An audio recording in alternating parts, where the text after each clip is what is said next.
celakalah seseorang hamba yang mendapati bulan Ramadan penuh dari awal sampai akhir, namun dosa-dosanya tidak diampuni. Nauzubillah min dzalik. Dan ini diaminkan oleh baginda Rasulullah Muhammad sallallahu alaihi wasallam. Ini perlu kita renungkan. Yang berdoa Jibril, makhluk paling mulia, makhluk yang taat, tidak ada kemaksiatan, dan doa-doa Jibril itu tentu makbul. Dan luar biasanya lagi, doa Jibril ini juga diaminkan oleh manusia yang agung, manusia mulia. Kata-kata beliau, doa-doa beliau juga istajab.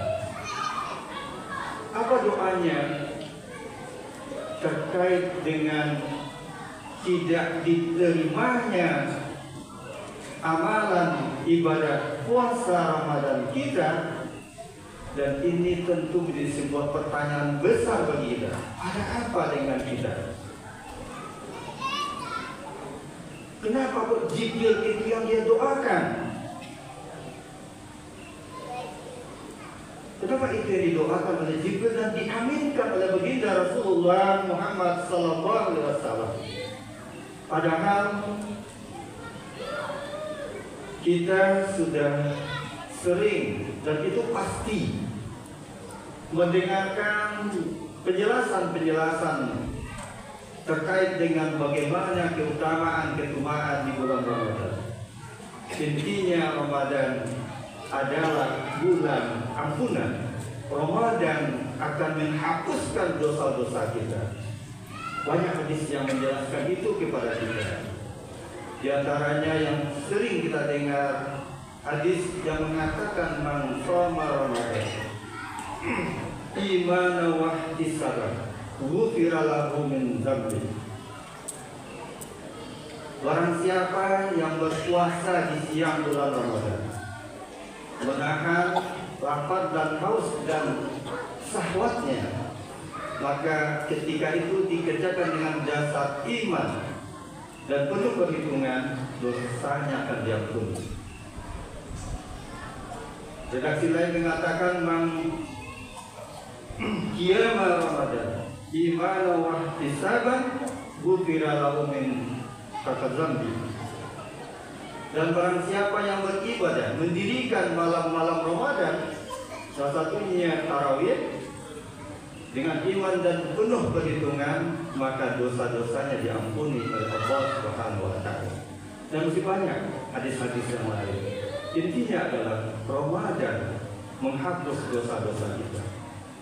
Namun kenapa kok Jibril mendoakan kita menyelesaikan Ramadan, ternyata dosa-dosa kita tetap? Nauzubillah, jangan-jangan malahan bertambah. Pernahkah ini menjadi sebuah renungan kita? Pernahkah ini menjadi sebuah evaluasi sekian tahun kita melaksanakan Ramadan berulang-ulang kali? Pernahkah kita merasa ketika 1 Syawal berenung, apakah dosa saya ini sudah diampuni oleh Allah? Atau malahan ketika Syawal masuk, dosa-dosa kita semakin banyak? Bapak-bapak, kaum muslimin, sidang muslimat, sidang tarawih dimuliakan Allah Subhanahu wa taala. Ada yang perlu kita ingat juga. Dari sekian banyak hadis-hadis Rasul yang menjelaskan akan keutamaan Ramadan tadi, juga ada hadis Rasulullah yang perlu menjadi sebuah warning buat kita. Jadi kehati-hatian kita di dalam menjalankan amalan-amalan kita selama bulan Ramadan ini. Di antaranya hadis yang diriwayatkan oleh Bukhari, Tirmidzi dan Abu Dawud. Rasulullah mengatakan kepada para sahabat, dan ini tentu untuk kita, malam yadah qaula zuri wal amala bihi walaysa lillah hajatun fi ayyad'u ta'ama wa syaraba. Kata Rasulullah, barang siapa tidak meninggalkan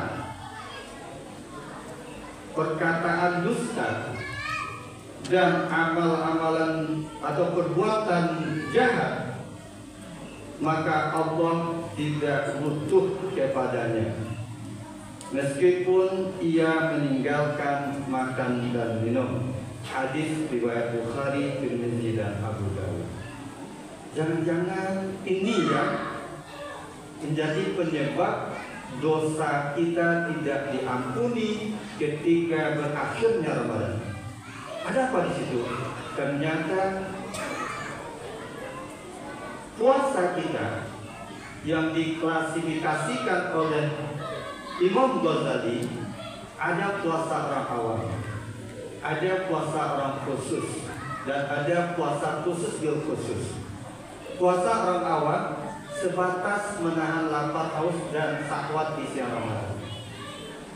Ini orang awam puasanya.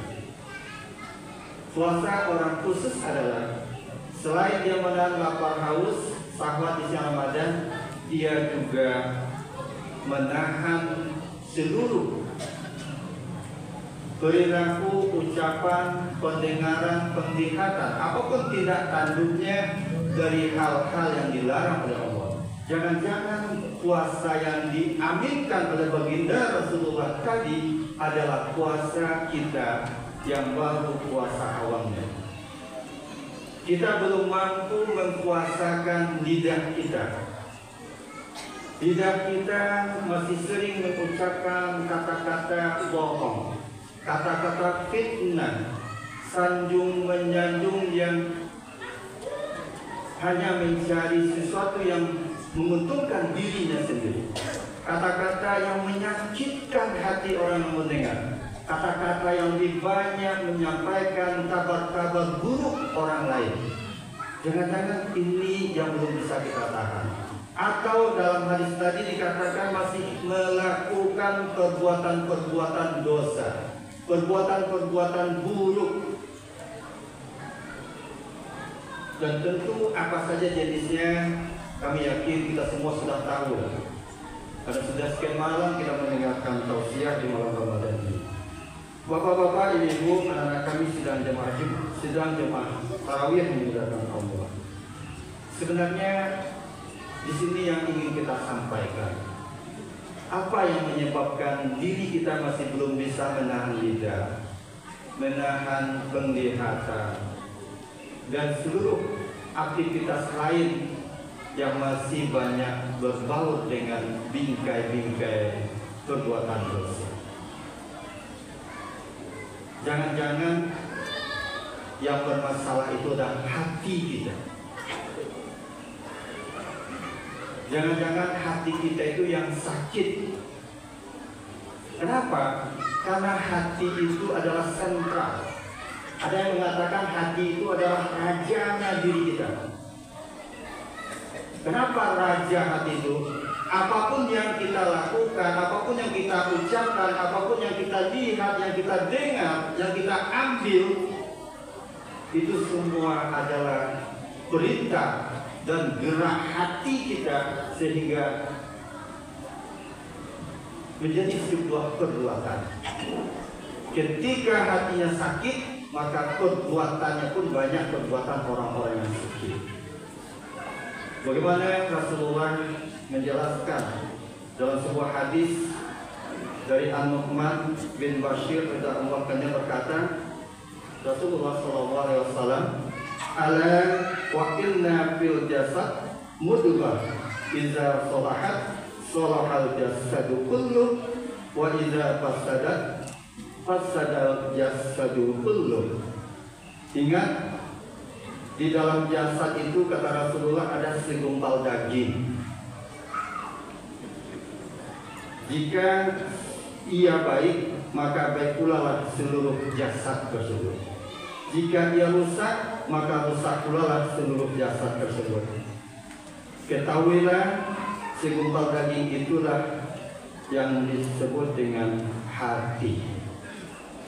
Jadi ketika kita belum mampu mempuasakan diri kita dari perilaku-perilaku yang bisa menyebabkan dosa kita tidak diampuni oleh Allah, jangan-jangan hati kita belum hati orang yang berpuasa.